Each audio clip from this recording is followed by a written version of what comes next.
Alors moi, je trouve qu'il y a un gain qui est quand même significatif quand tu utilises une IA générative, qu'elle soit généraliste ou spécialisée, mais plus fortement quand elle est spécialisée. C'est, ce que j'appellerais en fait, ça nous évite l'angoisse de la page blanche. Alors, on part rarement de rien quand on rédige quelque chose. Moi, je fais surtout des contrats.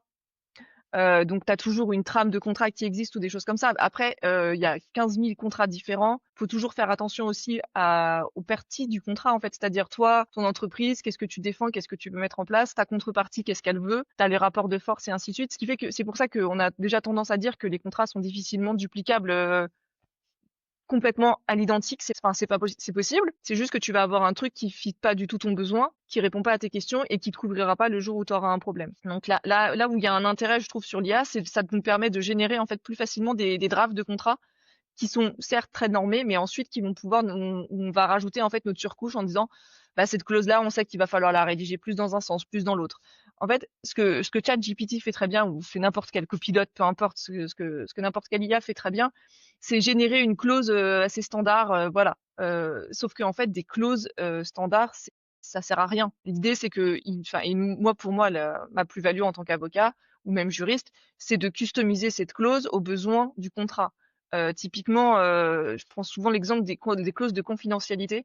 C'est des clauses qu'on retrouve dans quasiment tous les contrats. Il n'y a rien de plus standard qu'une clause de confidentialité dans l'absolu. C'est toujours la même trame, ça suit toujours les mêmes règles.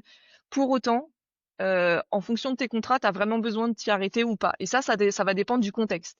Et donc, ce qui est important aussi, c'est que souvent, quand tu vas demander une clause ou que tu vas générer du contenu, tu vas pas forcément apporter cette touche de contexte supplémentaire qui va faire que tu vas avoir un résultat qui est vraiment adapté à ton besoin. Là, moi, où ça m'aide, c'est par exemple effectivement sur des drafts. Après, sur le contexte, ça prend beaucoup de temps de rédiger son contexte pour avoir finalement un draft que je pourrais faire en 5 minutes sur la base du draft, enfin du premier projet qui a été soumis. Et c'est ça où je trouve qu'on gagne du temps, c'est qu'en fait, voilà, on exclut le principe du premier projet, on travaille sur quelque chose, et quand on a besoin de partir de rien, bah, en fait, ça génère quelque chose, ça nous fait gagner du temps, on n'a pas l'angoisse de la page blanche en se disant on commence par où, on prend un peu le sujet par quel bout.